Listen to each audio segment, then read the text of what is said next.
अस्सलामुअलैकुम। बेटा मैं अपने नेक्स्ट डिस्कशन लेक्चर के साथ स्टार्ट करने लगा हूँ। हमने अपनी लास्ट क्लास में बेटा ये एंडोथर्मिक एक्सोथर्मिक की कुछ एनर्जी प्रोफाइल डायग्राम्स की थी और मैंने आपको ये बताया था बेटा कि एक्सोथर्मिक कब एक्सोथर्मिक होता है और एंडोथर्मिक कब एंडोथर्मिक होता है। और मैंने आपको कुछ एनर्जीज़ के बारे में बताया कि कौन सी पॉजिटिव और नेगेटिव दोनों हो सकती हैं और कौन सी सिर्फ नेगेटिव होती हैं यानी एक्सोथर्मिक, और कौन सी सिर्फ पॉजिटिव होती हैं। तो देखो बेटा, जो इंथैल्पी चेंज ऑफ एटोमाइजेशन है वो सिर्फ पॉजिटिव होती है। कंबशन, न्यूट्रलाइजेशन, लैटिस और हाइड्रेशन नेगेटिव होती हैं और बाकी नेगेटिव और पॉजिटिव दोनों हो सकती हैं। अच्छा, इससे पहले मैंने आपको जो अपनी लास्ट क्लास के अंदर डेफिनेशंस कंप्लीट करवाई थी, तो मेरी लास्ट डेफिनेशन अगर मैं आपको वापस से दिखा पाऊँ तो बेटा मेरी लास्ट डेफिनेशन थी enthalpy change of atomisation. Enthalpy change of atomisation दो तरह की होती है बेटा, enthalpy change of atomisation of element और enthalpy change of atomisation of compound. मैंने आपसे अपनी लास्ट क्लास में ये कहा था कि मैं आपको ये जो मैंने आपको थोड़ा समराइज़ करके इंथैल्पीज़ लिखवाई हैं, इनमें से मैं तीन इंथैल्पीज़ को आपके साथ डिस्कस करूँगा। सबसे पहले मैं इंथैल्पी चेंज ऑफ लैटिस और enthalpy change of hydration discuss करना चाहूँगा आपके साथ थोड़ी थोड़ी। सवाल ये है कि इंथैल्पी चेंज ऑफ हाइड्रेशन और enthalpy change of lattice exothermic ही क्यों होती हैं? Why you say that it's only exothermic क्यों होती है? तो बेटा यहीं से मैं अपना लेक्चर आज का स्टार्ट करूँगा और वो लेक्चर ये है बेटा कि why enthalpy change of lattice is always negative या exothermic only, and why enthalpy change of hydration is negative या exothermic only। बेटा why? पहले तो बेटा लैटिस एनर्जी कहते ही किसको हैं? अभी आपने मेरे रिसेंट जो लास्ट क्लास थी उसमें ये पढ़ा था कि when one mole of ionic compound is formed from its gaseous ion. तो आप देखिएगा मैं क्यों कहता हूँ कि ये ऑब्वियसली एक्सोथर्मिक होता है। अगर मैं एक इक्वेशन आपके सामने बनाऊँ, जैसे सोडियम गैसियस आयन है बेटा, साथ में क्लोराइड गैसियस आयन है बेटा, और ये मिलकर के बना रहा है सोडियम क्लोराइड NaCl सॉलिड।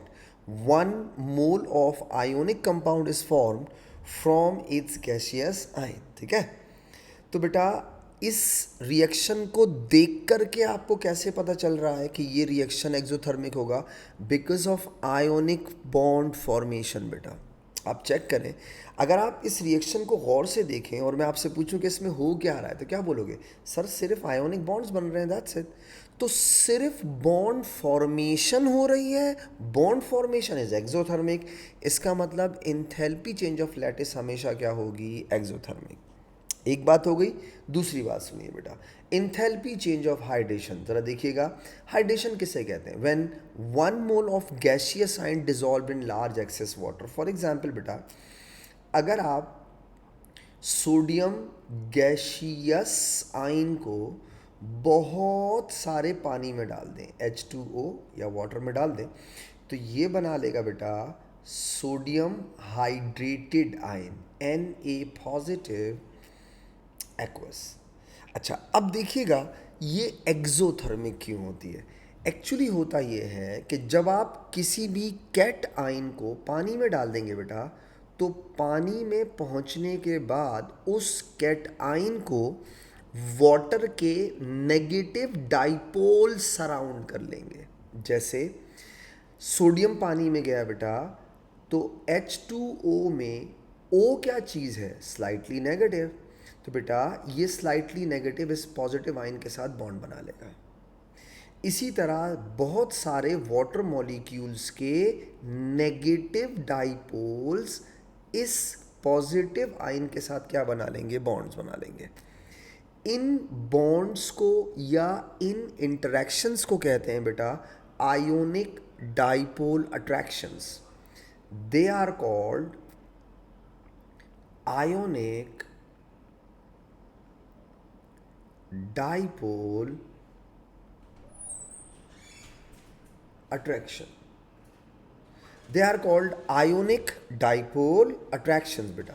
अच्छा, अगर आप कोई एनाइन पानी में डाल दें तो बहुत सिंपल सी, कोई रॉकेट साइंस नहीं है. ये देखिए, जैसे बेटा अगर सपोज करो आप कोई गैशियस आयन नेगेटिवली चार्ज पानी में डाल दें तो वो भी हाइड्रेटेड हो जाएगा. ये देखिए फॉर एग्जांपल Cl नेगेटिव और एक्वस. अब आप सोचें, अगर कैट आयन पानी में जा करके नेगेटिव डाइपोल्स के साथ अट्रैक्शन शो करता है तो एनाइन पानी में जा करके पॉजिटिव डाइपोल के साथ अट्रैक्शन शो करता होगा. जैसे बेटा फॉर एग्जांपल देखिए, जैसे Cl नेगेटिव पानी में गया तो जो वाटर के पॉजिटिव डाइपोल्स होंगे स्लाइटली पॉजिटिव वाले बेटा, वो इस नेगेटिव के साथ आयोनिक डाइपोल अट्रैक्शंस बना लेंगे लाइक दिस. ये देखिए,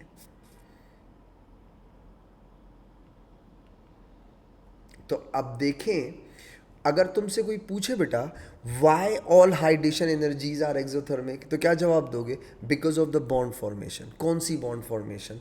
आयोनिक डाइपोल अट्रैक्शंस बेटा. तो जब आयोनिक डाइपोल अट्रैक्शंस बनेंगी और बॉन्ड फॉर्मेशन एक्सोथर्मिक होगी तो डेफिनेटली एनर्जी हमेशा रिलीज होगी. इसीलिए आप कहते हैं लैटिस एनर्जी और हाइड्रेशन एनर्जी हमेशा क्या होती हैं? एक्सोथर्मिक होती हैं. समझ में आई मेरी बात? इसे मैं पहले एक पॉइंट में लिख देता हूँ, ठीक है, जो मैंने बोला है आपको. जैसे बेटा छोटा सा पॉइंट लिख दूँ ताकि आपको याद रहे. मैंने आपसे कहा all enthalpy change of lattice and enthalpy change of hydration are exothermic because of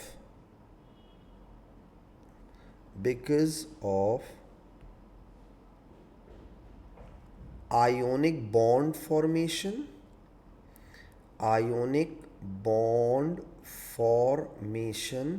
and ionic dipole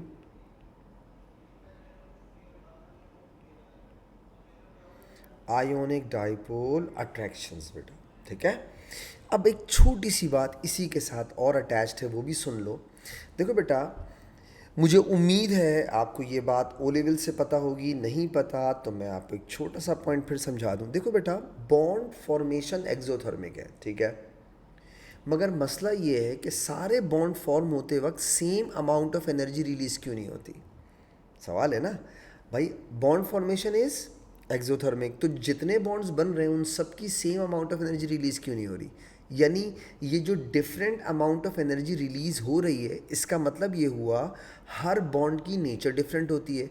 तो सवाल ये है कि कब कितनी एनर्जी रिलीज होती है? सिंपल सी बात, bond formation is exothermic, but when strong bonds are formed, more energy will be released. सही है, जितना बॉन्ड स्ट्रॉन्ग फॉर्म होगा उतनी रिलीज्ड एनर्जी ज़्यादा होगी बेटा. तो आप कहते हैं, एक और की पॉइंट लिख देता हूं, बॉन्ड हमेशा याद रखिएगा ये बात, 2 स्टार बना देता हूं, वेरी वेरी इंपॉर्टेंट. ठीक है, इससे आपको पूरी इंथैल्पी एनर्जी प्रोफाइल डायग्राम समझने में भी आसानी हो जाती है कि जो ज़्यादा लोअर एनर्जी पे होता है वो ज़्यादा स्टेबल होता है. क्यों? क्योंकि उसने ज़्यादा एनर्जी रिलीज़ की होती है. क्यों? क्योंकि उसमें बॉन्ड ज़्यादा स्ट्रॉन्ग होते हैं. समझ आ रहे हैं? तो एक्सोथर्मिक रिएक्शन में तो प्रोडक्ट स्टेबल होता है, लेकिन जो ज़्यादा एक्सोथर्मिक होगा उसका प्रोडक्ट ज़्यादा स्टेबल होगा. क्यों? ज़्यादा एनर्जी उसी वक्त रिलीज़ होती है जब कंपाउंड्स के अंदर बॉन्ड ज़्यादा स्ट्रॉन्ग बन रहे हो. इसीलिए मैंने 2 स्टार बनाया. हमेशा याद रखिएगा बेटा कि बॉन्ड फॉर्मेशन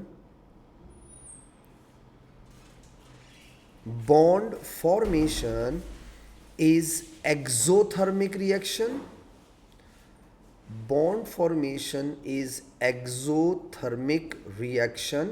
और इसके साथ एक और बात याद रखिएगा, मोर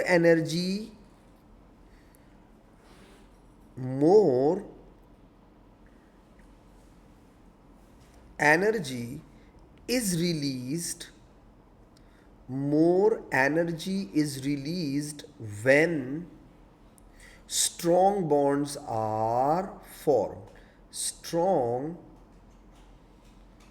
bonds are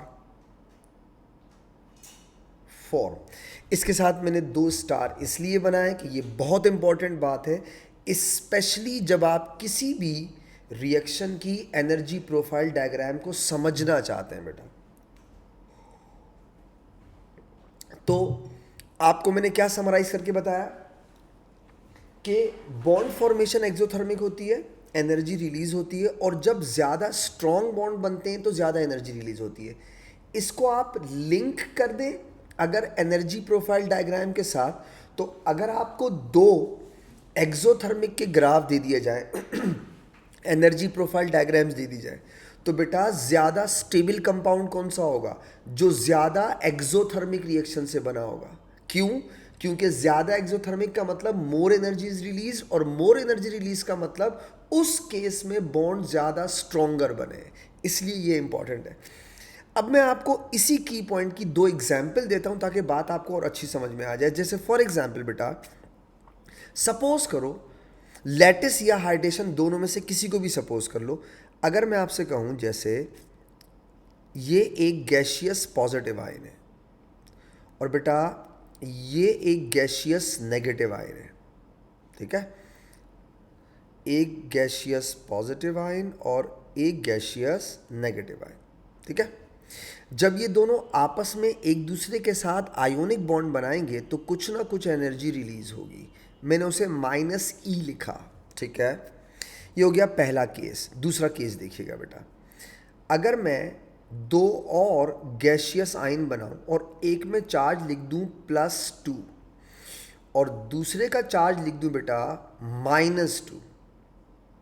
अब देखो दोनों के रेडियस सेम है, याद रखिएगा, दोनों गैशियस आयन हैं और एक दूसरे के साथ मिलकर आयोनिक बॉन्ड बना रहे हैं, एनर्जी रिलीज हो रही है। आप उस एनर्जी को एंथैल्पी चेंज ऑफ लैटिस कह रहे हैं। +2 -2 के अंदर भी बॉन्ड बन रहा है, एनर्जी रिलीज हो रही है, आप उसे एंथैल्पी चेंज ऑफ लैटिस कह रहे हैं, ठीक है। क्या इन दोनों केसेस के अंदर amount of energy release same होगी? जी नहीं। क्यों? सेकंड वाले केस में आप कहेंगे मोर energy will be released, more energy will be released या इज रिलीज्ड। ऐसा क्यों सोच रहे हैं हम लोग? क्योंकि बेटा +2 -2 में ज़्यादा स्ट्रॉन्गर बॉन्ड बनेगा, इलेक्ट्रोस्टैटिक फोर्स ज़्यादा स्ट्रॉन्गर होगी। इसी को मैं एक और तरीके से समझाता हूँ। दोबारा देखिए बेटा, सपोज करो अगर आपके पास एक और केस समझाता हूँ ताकि आपको चीज़ें क्लियर हो जाएं बेटा। जैसे ये था प्लस गैशियस आयन, ठीक है, और ये था माइनस गैशियस आयन, ठीक है। इन्होंने, ये दोनों गैशियस आयन है, इन दोनों ने एक दूसरे को अट्रैक्ट किया, आयोनिक बॉन्ड बनाया, आयोनिक बॉन्ड बनाया, एनर्जी रिलीज हुई, ठीक है। उस एनर्जी को आपने बोल दिया लैटिस। अब सपोज करो बेटा, केस देखिएगा ज़रा, इसको कंपेयर कीजिएगा, ये भी +1 ही है और बेटा ये भी +-1 ही है। अब देखो दोनों का चार्ज सेम है लेकिन एक का रेडियस बड़ा है और एक का रेडियस छोटा है, तो बेटा जो अमाउंट ऑफ एनर्जी रिलीज होगी वो सेम होगी या डिफरेंट? डिफरेंट। पता है क्यों?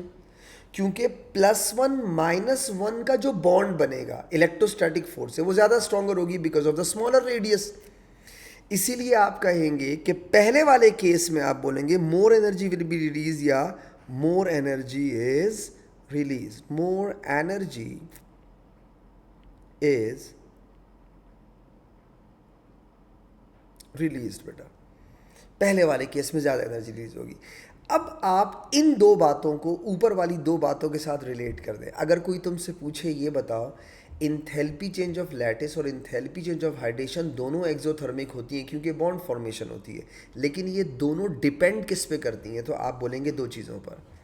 एक आपका जो रेडियस है उस आयन के रेडियस पे डिपेंड करती है, और एक चार्ज डेंसिटी या चार्ज इंटेंसिटी पे बेटा।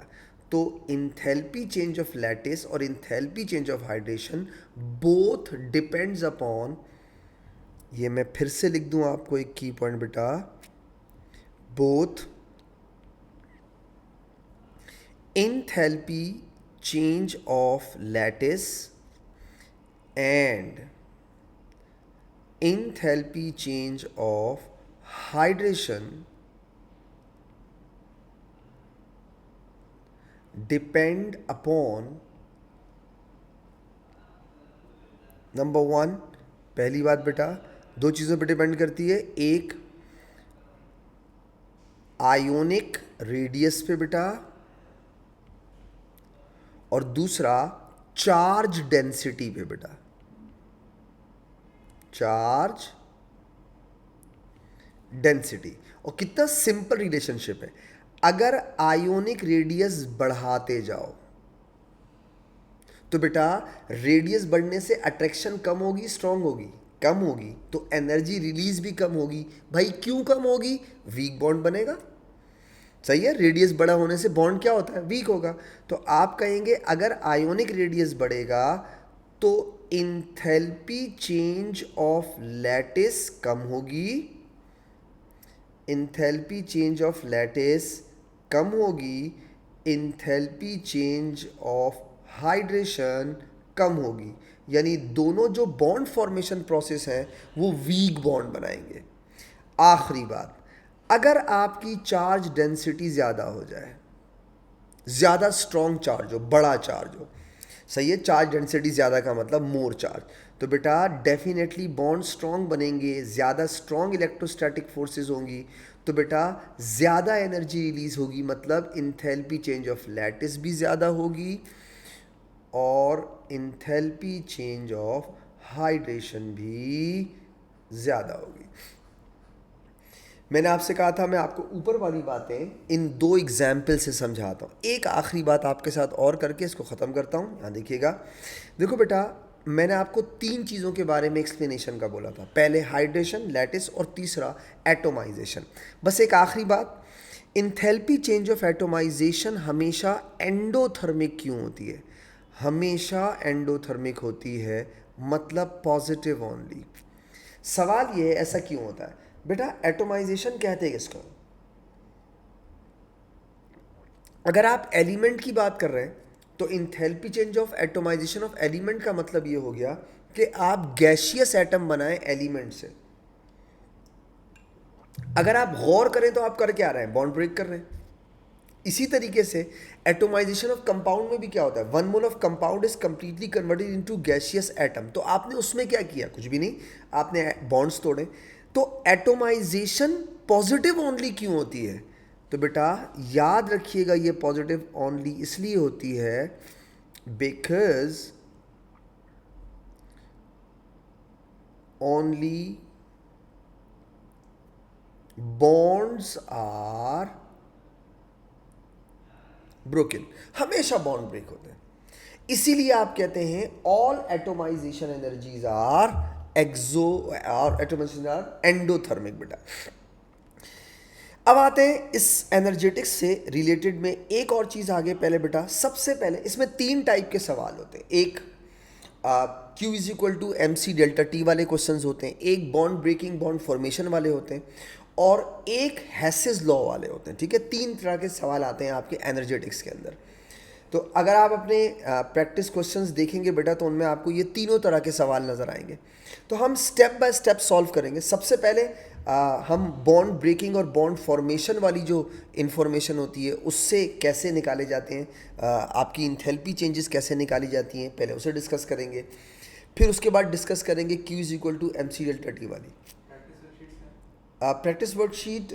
मेरे पास वैसे तो मैंने उसको अपलोड भी कर दी थी, बट पीडीएफ भी अगर आपके पास नहीं होगी बेटा मैं भेज दूंगा। ठीक है, उसकी पीडीएफ भेज दूंगा जिसमें एनर्जेटिक्स की ग्रुप पे। जिसमें एनर्जेटिक्स की प्रैक्टिस वो होगी, मतलब क्वेश्चंस होंगे जिसमें क्वेश्चंस होंगे। वरना अगर आपको जैसे मैं उनके जो टॉपिक वाइज जो क्वेश्चंस होते हैं पास्ट पेपर्स के, उनको भी रिकॉर्ड करता हूँ मैं, ठीक है। तो वो आप अगर देखेंगे आपको नज़र आ जाएंगे, हेडिंग से अलग से ही लिखा होगा बेटा उसके अंदर कि एनर्जेटिक्स प्रैक्टिस क्वेश्चंस ऐसे लिखा होगा। हाँ, जैसे लेक्चर 1 लेक्चर 2 ऐसे लिखा होगा, ठीक है। और आपको अगर उसकी पीडीएफ चाहिए होगी तो वो आप ग्रुप पे सेंड कर सकते हैं या मंगवा सकते हैं, कोई इशू नहीं है उससे, ठीक है, वो मिल जाएगी आपको। सबसे पहले जो मैं आपको फर्स्ट टाइप के क्वेश्चंस बताऊंगा इसके अंदर, वो हैं बॉन्ड ब्रेकिंग और बॉन्ड फॉर्मेशन से रिलेटेड। तो बेटा मैं अपनी पहली हेडिंग लिख रहा हूं, bond breaking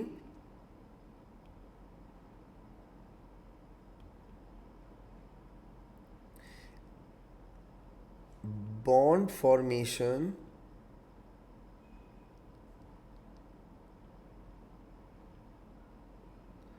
bond breaking bond formation, ठीक है। ये पहली हेडिंग है हमारी, बॉन्ड ब्रेकिंग और बॉन्ड फॉर्मेशन वाली। अच्छा, अब मैं अगर आपसे कहूँ, शायद आपको याद आ जाइए, ये एग्जैक्टली वही क्वेश्चंस हैं बेटा जो हम लोग ओ लेवल्स में करते हैं। अगर हम ओ लेवल्स के एनर्जेटिक्स के क्वेश्चंस देखें ना, तो उनमें ये सिंपल से क्वेश्चंस आते हैं।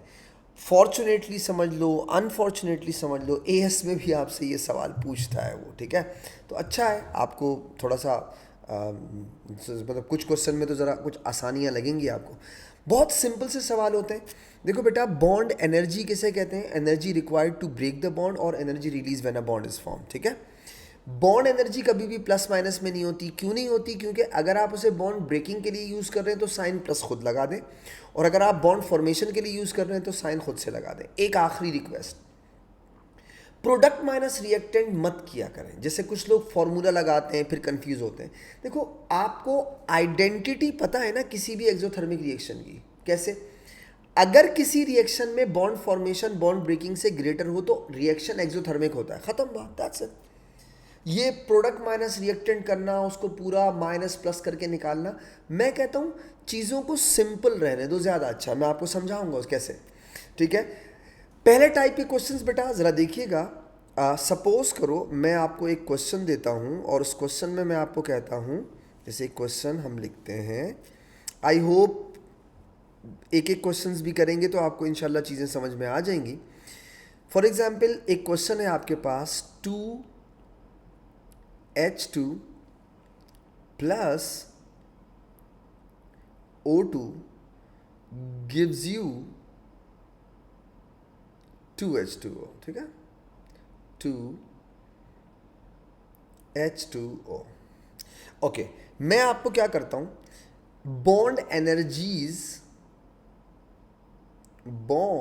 एनर्जी जो आपको पेपर में गिवन होंगी, ठीक है, किलो जूल पर मोल में दे रहा हूं, किलो जूल पर मोल में दे रहा हूं, ठीक है। पेपर में आपको बॉन्ड एनर्जीज गिवन होती है। अब जैसे फॉर एग्जांपल मैंने आपको, ये मैं अपनी तरफ से रफली सपोज कर रहा हूं बेटा, ठीक है, वो आपको गिवन दी होंगी, मैं जस्ट एज्यूम कर रहा हूं। सपोज करो बेटा कि एच की बॉन्ड एनर्जी है, एच की बॉन्ड एनर्जी है सपोज 400 किलो जूल पर मोल, ठीक है। इसी तरीके से बेटा सपोज करो ओ डबल बॉन्ड ओ की बॉन्ड एनर्जी है 950 kilo joule suppose. And suppose करो बेटा ओ और एच की बॉन्ड एनर्जी आपको दी हुई है, चलो 600 ले लेते हैं, ये 600 है, ठीक है। अब वो आपसे कह रहा है इन बॉन्ड एनर्जीज को यूज करो और बताओ ये रिएक्शन एक्सो है या एंडो। तो बेटा कोई रॉकेट साइंस थोड़ी है, ये देख, सबसे पहला काम क्या करना है, आपने इनको बॉन्ड्स के स्ट्रक्चर फॉर्म में लिख देना है। स्ट्रक्चर फॉर्म जो होता है इनका, उस फॉर्म में लिख दो। जैसे फॉर एग्जांपल आपने यहां लिखा 2 × H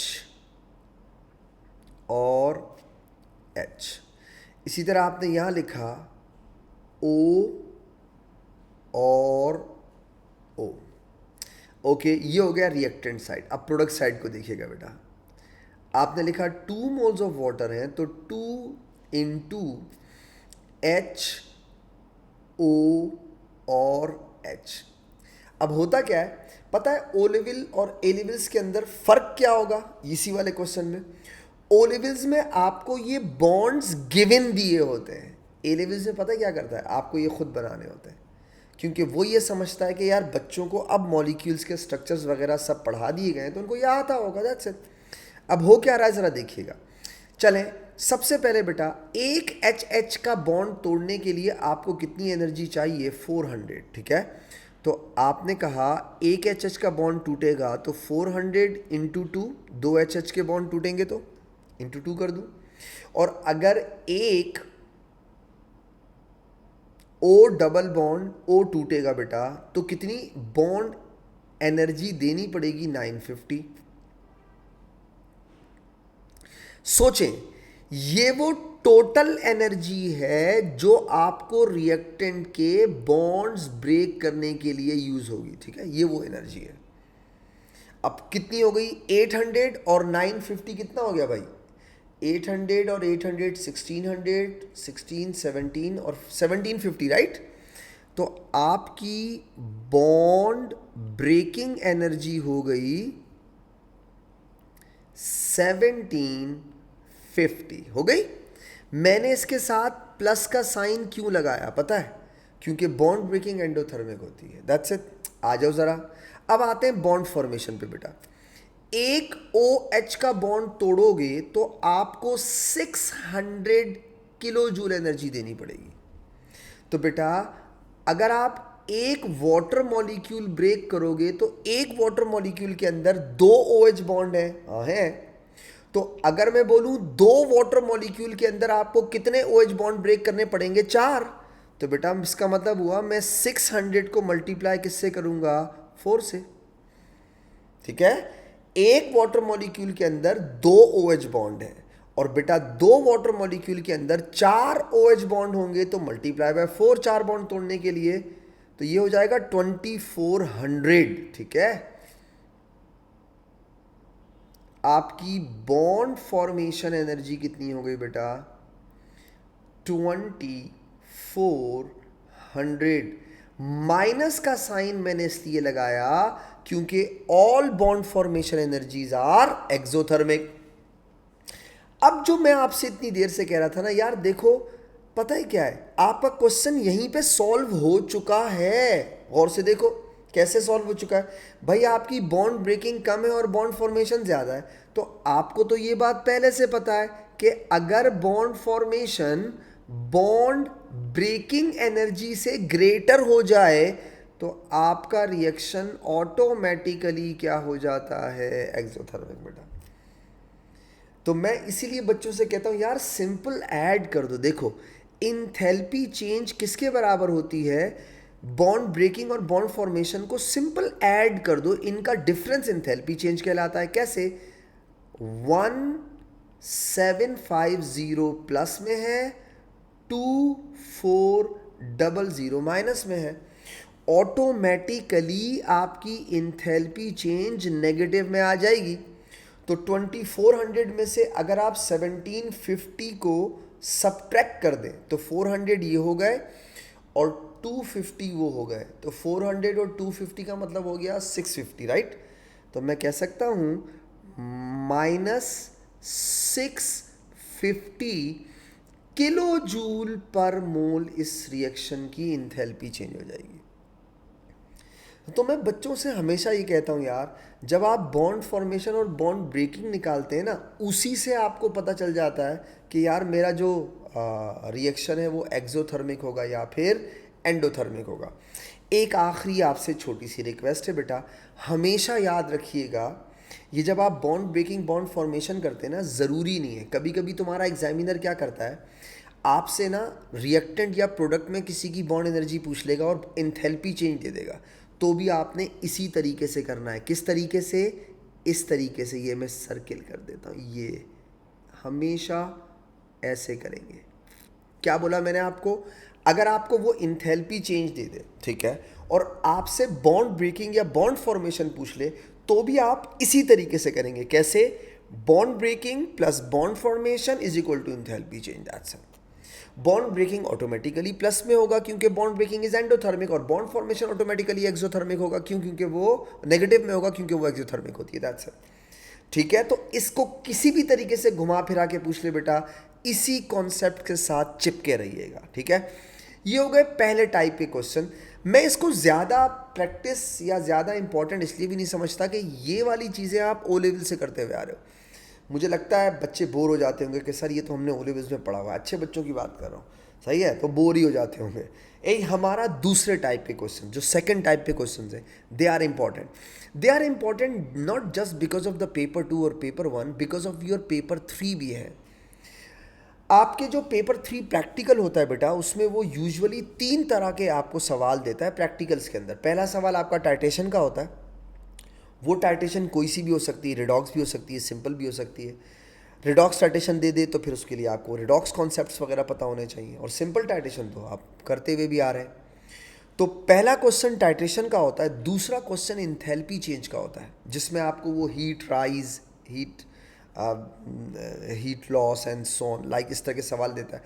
वो वाले जो सवाल होते हैं इंथैल्पी चेंज के, जो प्रैक्टिकल में सेकंड क्वेश्चन बनता है बेटा, वो Q is equal to MC delta T से बनता है। तो आपको, मुझे लगता है ये कंपैरेटिवली ज़्यादा इंपॉर्टेंट है बेटा, Q is equal to MC delta T वाली चीज़ें को पता होनी चाहिए। हमारे सेकंड टाइप के क्वेश्चन हैं बेटा, इंथैल्पी चेंज ऑफ, यूजुअली ये इंथैल्पी चेंज ऑफ सॉल्यूशंस होते हैं। ठीक है, जो हमारी सेकंड चीज़ें हैं, इंथैल्पी चेंज ऑफ सॉल्यूशंस बेटा। एक फॉर्मूला सबसे पहले, उसके बाद मैं उस फॉर्मूला को एक्सप्लेन करूंगा। ठीक है, तो सबसे पहले बेटा नंबर 1 जो मैं फॉर्मूला आपको बता रहा हूं वो ये है, हमेशा याद रखिएगा, Q is equal to MC delta T बेटा। अच्छा, मैं usually Q is equal to MC delta T upon 1000 कर देता हूँ। उसका रीज़न ये है कि मेरा आंसर डायरेक्ट किलो जूल में आता है। कुछ बच्चे नहीं करते, पहले जूल्स में निकालते हैं फिर किलो जूल्स में कन्वर्ट कर लेते हैं। बट अगर आप इसको डिवाइड बाय 1000 कर दें, चाहिए, तो यूजुअली आपको नज़र आएगा कि हम लोग Q is equal to MC delta T upon 1000 direct करके उसको किलो जूल में ले आते हैं। खैर, अब यहाँ पे सुनिए, पहले मैं इसे थोड़ा सा एक्सप्लेन कर देता हूँ स्टेप बाय स्टेप। सबसे पहली बात बेटा, ये जो Q है, इसे, इसका क्या मतलब है, what is mean by Q? Q is amount of heat बेटा, अमाउंट ऑफ हीट। अगर 1000 से डिवाइड नहीं किया तो जूल्स में है, और अगर 1000 से डिवाइड करके लिखा हुआ है तो किलो जूल्स में। That's it. तो अमाउंट ऑफ हीट एब्जॉर्ब्ड और रिलीज्ड, दोनों हो सकते हैं। दूसरी बात, यहां पे M किसे रिप्रेजेंट कर रहा है? मास ऑफ सॉल्यूशन को बेटा, मास ऑफ सॉल्यूशन। और बेटा यहां पे डेल्टा T किसे रिप्रेजेंट कर रहा है? Change in temperature.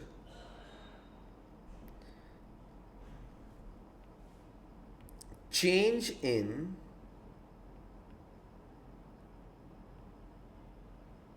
टेम्परेचर, किसी में भी हो, केल्विन में हो, डिग्री सेंटीग्रेड में, कोई फर्क नहीं पड़ता। अच्छा, अब मैं बच्चों से हमेशा कहता हूँ बेटा, जब आप Q is equal to MC delta T वाला ना फॉर्मूला यूज़ कर रहे होते हो, तो पता है इसमें कॉमन मिस्टेक किस में करते हो? M में।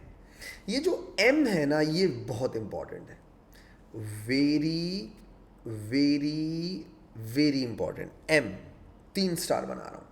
ये M के बारे में ज़्यादातर बच्चे मिस्टेक करते हैं पेपर में। अगर आप इस M को समझ लोगे ना, तो मुझे यकीन है, मुझे नहीं लगता और कोई किसी और क्वेश्चन, मतलब किसी और तरह की मिस्टेक मैं तो बच्चों की नहीं देखता हूँ, यही देखता हूँ ज़्यादातर कि बच्चे M में ज़्यादा मिस्टेक करते हैं। अच्छा, अब मैं आपको समझाऊंगा, तो उम्मीद है आप ऐसी मिस्टेक्स आइंदा नहीं करें। जैसे सबसे पहली बात रिलेटेड टू द M, ठीक है, पहले मैं यहां बताऊं, एम के बारे में याद रखिएगा, ये हमेशा ग्राम में होना चाहिए, हमेशा। नहीं है, कन्वर्ट कर ले, हमेशा ग्राम में होना चाहिए। दूसरी बात अबाउट एम बेटा, सेकंड वाली बात, ये 1 सेंटीमीटर क्यूब सॉल्यूशन को 1 ग्राम एज्यूम कर लेना चाहिए इसमें। सपोज करो आपके सॉल्यूशन को, सॉल्वेंट को उसने ग्राम में नहीं दिया हुआ, उसने सेंटीमीटर क्यूब में दिया हुआ है। तो अगर उसने लिखा हो तो अच्छी बात है, नहीं लिखा कोई बात नहीं। आपने 1 सेंटीमीटर क्यूब को ऐसा क्या लेना है, 1 ग्राम। जैसे 50 सेंटीमीटर क्यूब लिखा हुआ है, 50 centimetre cube will be equal to 50 gram. तीसरी बात जो आपको एम में बहुत ख्याल रखनी है, मैं आपको सिर्फ एम के बारे में बता रहा हूं। तीसरी बात, इग्नोर मास ऑफ सॉल्यूट बेटा, इग्नोर मास ऑफ सॉल्यूट। क्या मतलब सुनिए। सपोज करो आपको एग्जामिनर बोलता है 1 gram of calcium is dissolved in 400 centimetre cube water to make a solution. सही है, 1 ग्राम इन 400 सेंटीमीटर क्यूब। तो बेटा 1 ग्राम कैल्शियम हो गया, 400 वाटर हो गया, तो टोटल मास कितना होना चाहिए, 401। लेकिन आपने उसमें सॉल्यूट के मास को इग्नोर करना है, ऐड नहीं करना। मतलब अगर वो कहता है 1 gram is dissolve in 400 centimetre cube, आप m की वैल्यू 400 लोगे, 401 नहीं लोगे। Ignore the mass of solute. तो कभी भी m में सॉल्यूट का मास नहीं लेते, हमेशा क्या करते हैं, इग्नोर करते हैं। चौथी बात और आखिरी बात, 4 बातें बता रहा हूं। m का मतलब होता है बेटा total mass of solution.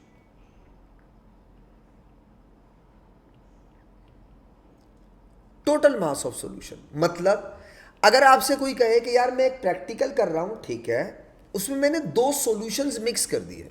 For example आपको बोलता है 25 centimetre cube of HCl is mixed with 25 centimetre cube of sodium hydroxide. तो अगर आप 25 और 25 मिक्स कर रहे हैं, तो आप m की वैल्यू 25 लेंगे या 50 लेंगे। सो m क्या होता है, total mass of the solution. आपने जो जो चीजें मिक्स की हैं सॉल्यूशन फॉर्म में, उन सब का मास सम अप करके लिखते हैं बेटा। और 1 centimetre cube is equal to 1 gram. तो अगर सपोज करो आपसे वो कहता है 30 centimetre cube of solution x is mixed with 70 centimetre cube of solution y, 30 mix with 70, so what will be your value of m, 100. You will not take 30, you will not take 70, you will take 100. m is total mass of the solution. ये 4 चीजें हैं बेटा जो लोग m में mistake करते हैं। I hope अगर आप इन बातों का ख्याल रखेंगे मिस्टेक नहीं करेंगे। नाउ द लास्ट थिंग बेटा, C is specific heat capacity, हमेशा गिवन होती है। नहीं गिवन हो बेटा, आपको याद कर लेनी चाहिए वाटर की स्पेसिफिक हीट कैपेसिटी बेटा। Specific heat capacity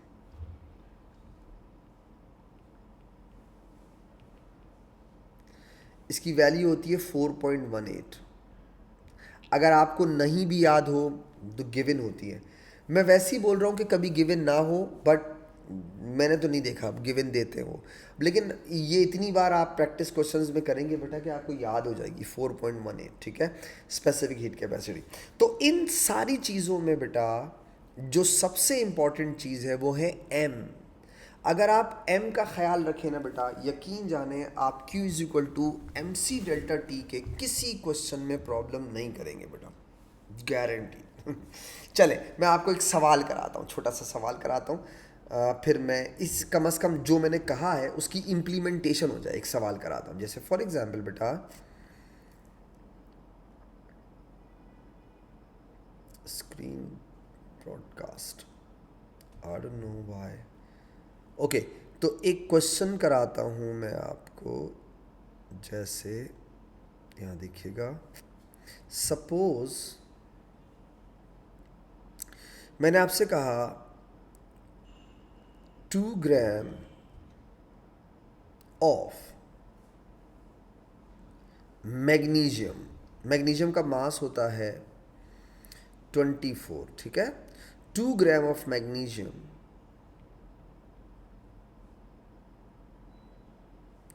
dissolved in,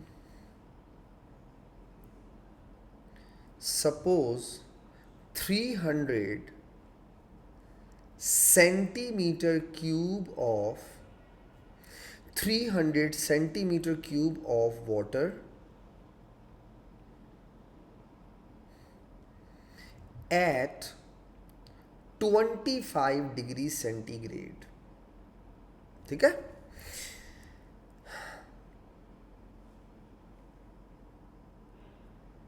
The final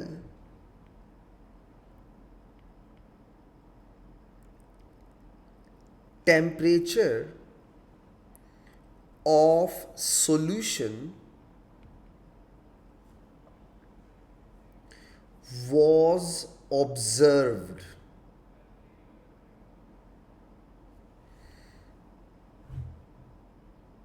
as 32 degree centigrade, suppose, ठीक है। अपनी तरफ से एक सवाल बना रहा हूं ताकि आपको बात समझ में आ जाए। अबे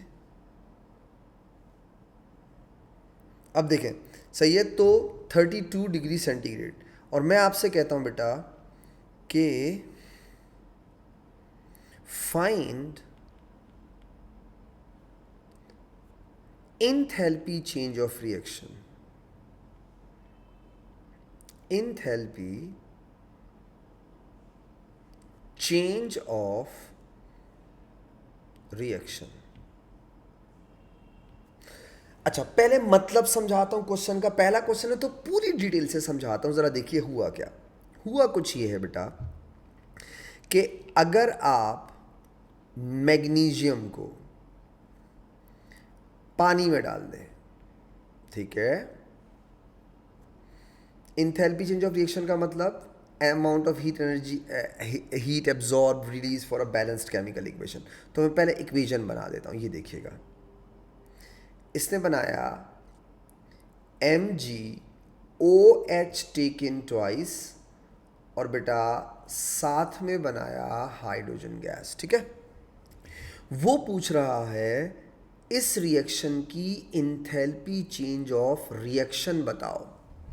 पहले क्वेश्चन को समझिएगा, आप चेक करें बेटा इस रिएक्शन में कितने मोल्स ऑफ मैग्नीशियम पानी में डिसॉल्व हो रहा है, 1।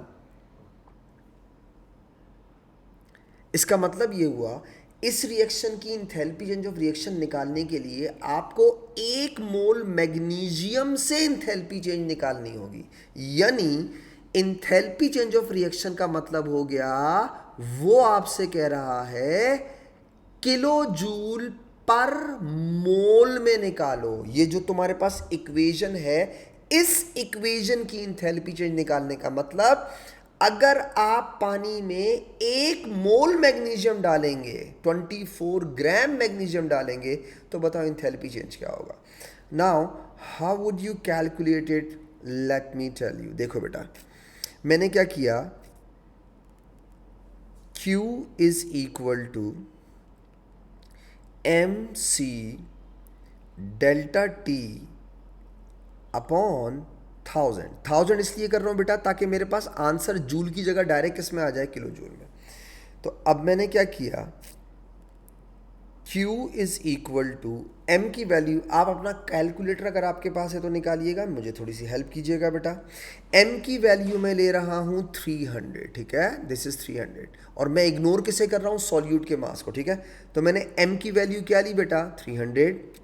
Specific heat capacity 4.18 into delta T. देखो बेटा, आपका इनिशियल टेम्परेचर था 25 और आपका फाइनल टेम्परेचर है 32, तो चेंज इन टेम्परेचर कितना आ गया, 7। आपने कहा 7 और डिवाइड कर दिया बेटा आपने किससे, 1000 से। बेटा चेक करें ज़रा आपके पास Q की वैल्यू क्या आ रही है। आपने कहा 8.778, ये आ गई किलो जूल में, और अगर मैं 1000 डिवाइड नहीं करता तो जूल में होती। अब ज़रा गौर से देखिएगा, अगर वो मुझसे सिर्फ अमाउंट ऑफ हीट रिलीज पूछता तो मैं ये बोलता।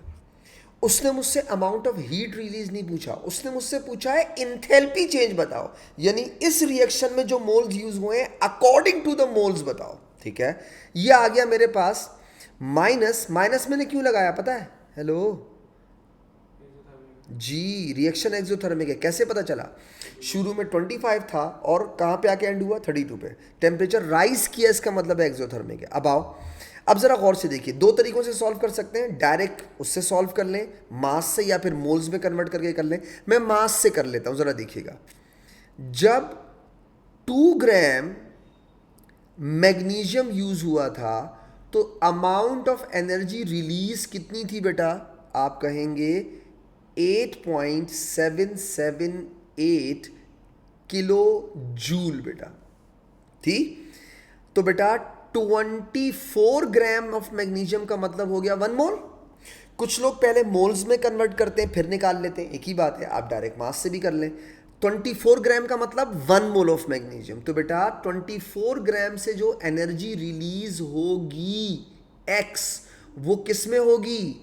किलो जूल पर मोल, यानी 1 मोल मैग्नीशियम से कितनी एनर्जी रिलीज होगी, उसे हम कहेंगे एंथैल्पी चेंज। तो जरा मल्टीप्लाई करें बेटा, 24 इंटू 8.778 डिवाइडेड बाय 2 करके देखें आंसर क्या आ रहा है।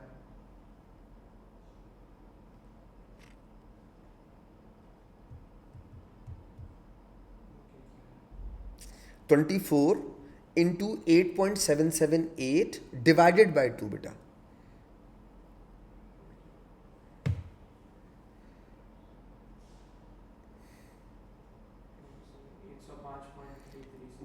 वन 105.336 है ना, तो 34 कर देता हूं, और ये हो गई किलो जूल पर मोल। अगर कोई रिएक्शन एक्सोथर्मिक है तो माइनस का साइन लगाना जरूरी है। अगर आप माइनस का साइन नहीं लगाएंगे बेटा गड़बड़ है। तो ये मैंने आपको एक सवाल बताया। कैसे? मैंने आपसे कहा बेटा Q is equal to M C delta T कैसे यूज कर सकते हैं। ठीक है, तो आपने किलो जूल पर मोल एनर्जी। तो जब भी आपसे इंथैल्पी चेंज ऑफ रिएक्शन पूछेगा बेटा, हमेशा एक बात का ख्याल रखना, what is definition of enthalpy change of reaction? Amount of heat absorb, amount of heat release for a balanced chemical equation. यानी जब तुमसे वो कहे ना इंथैल्पी चेंज ऑफ रिएक्शन निकालो, तो वो according to the mole ratio of reaction निकालनी होगी। जैसे अब मैंने 1 मोल से क्यों निकाली? क्योंकि आपके रिएक्शन के अंदर मैग्नीशियम के कितने मोल्स यूज हो रहे हैं? 1। ए सपोज करो बेटा यहाँ 3 XYZ सपोज करो, वो मुझसे बोलता है इंथैल्पी चेंज ऑफ रिएक्शन निकालो इसकी, और सपोज करो इस रिएक्शन के अंदर मैग्नीशियम के 3 मोल्स होते सपोज। तो पता है मैं यहाँ पे 24 ग्राम नहीं लेता, 24 इंटू 3 करके निकालता। क्यों? इंथैल्पी चेंज ऑफ रिएक्शन का मतलब होता है बेटा अमाउंट ऑफ हीट एब्जॉर्ब और release for a balanced chemical equation. उस इक्वेशन में जो जो मोल रेशो है जिससे आपने बैलेंस किया हुआ है उसी के अकॉर्डिंग निकालनी है। समझ में आ रही बात? कुछ बच्चे क्या करते हैं, अच्छा किलो जूल पर मोल बोल रहा है तो 1 मोल से निकालेंगे। नहीं, अगर वो बोलता है कि किसी रिएक्शन की इंथैल्पी चेंज निकालो तो फिर आपको according to the mole ratio चलना पड़ेगा। समझ आ गई ही? हाँ, तो ख्याल रखना है हमने मोल रेशो का बहुत ज़्यादा। ठीक है, ये हो गया Q is equal to M C delta T. मुझे लगता है हमें इसके कुछ क्वेश्चंस और भी डिस्कस करने चाहिए, मुझे लगता है हम इसके ना, ताकि आपको मेरी Q is equal to M C delta T वाली बात समझ में और अच्छी तरह आ जाए। एक सवाल मैं आपको और देता हूँ, बस आप अपने कैलकुलेटर्स अपने हाथ में रखिएगा बेटा, तो मुझे यकीन है आप बात को सीख जाएंगे। फॉर एग्ज़ाम्पल, अगर मैं आपसे कहता हूँ 25 सेंटीमीटर क्यूब ऑफ HCl, नहीं 25 centimetre cube of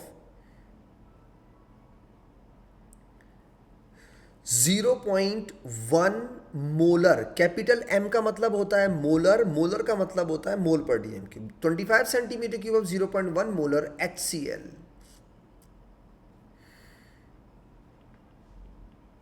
mixed with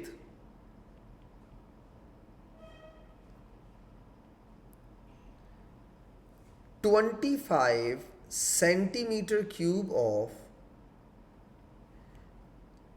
0.1 molar NaOH.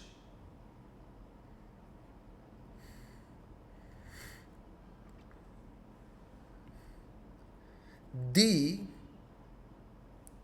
rise in temperature, मैं आपको इनिशियल और फाइनल नहीं दे रहा हूं, डायरेक्ट राइज दे रहा हूं. The rise in temperature, all neutralisation reactions are exothermic. The rise in temperature was observed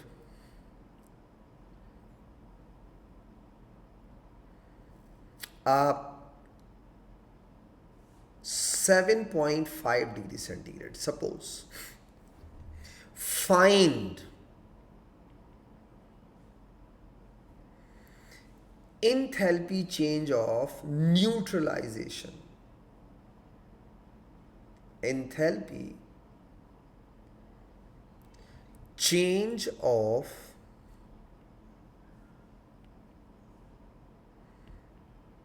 neutralisation बेटा. Now keep in mind, neutralisation का मतलब होता है 1 mole of water is form during acid base reaction. And what was the equation for the neutralisation बेटा? आपको याद होगी, H positive OH negative और गिव्स यू क्या होगा बेटा? H2O. अच्छा, अब आप यहां देखें, अगर मैं इस इक्वेशन की मॉलिक्यूलर इक्वेशन लिखूं तो मैं इसे ऐसे भी लिख सकता हूं, HCl प्लस NaOH, ऐसे भी लिख सकता हूं ना, गिव्स यू H2O और NaCl, ऐसे भी लिख सकता हूं. एक ही बात है, उसकी आयोनिक इक्वेशन लिखी हुई है मैंने. अच्छा, what is the ratio of HCl and NaOH? 1:1. ठीक है. अब यहां पे एक बात को समझिएगा. ठीक है, सबसे पहले बेटा आपने कहा Q is equal to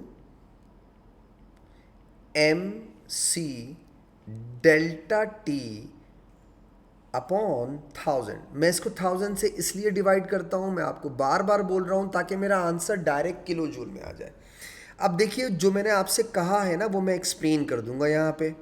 look at here, Q is equal to M. आपने 25 और 25 दो सॉल्यूशन मिक्स किए, बताओ M 1 centimetre cube is equal to 1 gram. M की वैल्यू 25 लोगे या 50? मैंने आपको ऊपर बताया था M stands for total mass of the solution, total. तो आपने 25 और 25 मिलाया, व्हाट इज टोटल मास? 50. तो आप 25 नहीं लेंगे, यहां क्या लेंगे? 50 into specific heat capacity is 4.18 given होती है. राइज इन टेम्परेचर उसने आपको खुद दे दिया, आपने कहा 7.5 डिवाइडेड बाय 1000 बेटा. Look at here. अब आप मुझे जल्दी से इसको कैलकुलेट करके जरा बता देंगे कितना आ रहा है, ताकि मैं आपको आगे चल के समझा सकूं एक और चीज. यस,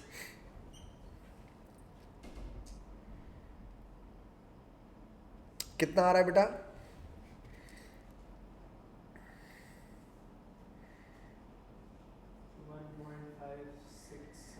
1.5675, 1.567 बस सही है. ये आ गया किलो जूल में. माइनस का साइन का मतलब बेटा एक्सोथर्मिक है, टेम्परेचर राइज हुआ है. अब यहाँ पे एक छोटा सा टर्निंग पॉइंट है, अगर आप समझ लें उसको. देखो बेटा, आपको HCl का वॉल्यूम दिया हुआ है 0.025, आपको HCl की कॉन्सेंट्रेशन दी हुई है 0.1. तो आपके पास मोल्स आ जाएंगे 0.0025। Agree? C is equal to N upon V, तो N is equal to C into V. ये मोल्स आ गए आपके पास HCl के। ओके, आ जाओ NaOH। आपको V दिया हुआ था 25 सेंटीमीटर क्यूब, डेसीमीटर क्यूब में कन्वर्ट कर लो 0.025। C दिया हुआ है बेटा 0.1, यानी आपके पास मोल्स ऑफ NaOH भी कितने हैं? 0.0025। आ गए? अब सुनना काम की बात। मोल रेशो क्या है? 1:1। गिवन रेशो क्या है? 1:1। इसका मतलब with respect to any moles you can find the enthalpy change. क्या मतलब सर? अगर इन दोनों मोल्स में से कोई एक मोल एक्सेस दिया होता तो हम एंथैल्पी चेंज लिमिटिंग से निकालते। क्यों?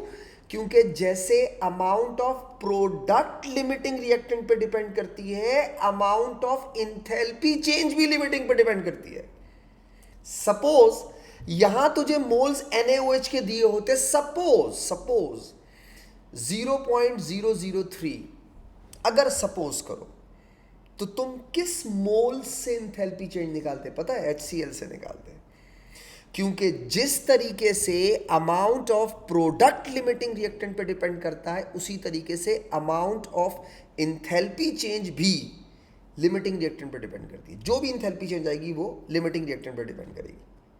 अब देखो, चूंकि दोनों ही लिमिटिंग है तो किसी से भी स्टार्ट कर सकते हो। कैसे? ये देखिएगा बेटा, ऐसे आपने कहा 0.0025 मोल से रिलीज्ड एनर्जी कितनी थी बेटा?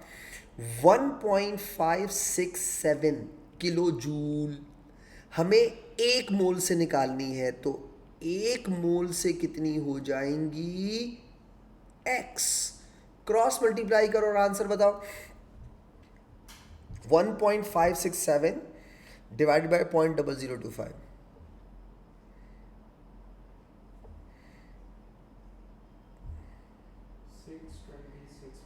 626.8 माइनस में, ये सब मैंने अपनी तरफ से अज्यूम की हुई है, किलो जूल पर मोल। तो मैंने आपको यहां पे एक छोटी सी बात बताई, वेरी वेरी इंपॉर्टेंट। क्या बताई बेटा? Enthalpy change of reaction depends upon limiting reactant. मैं आपको इसका एक सवाल और कराऊंगा अपनी नेक्स्ट क्लास में बेटा, ठीक है?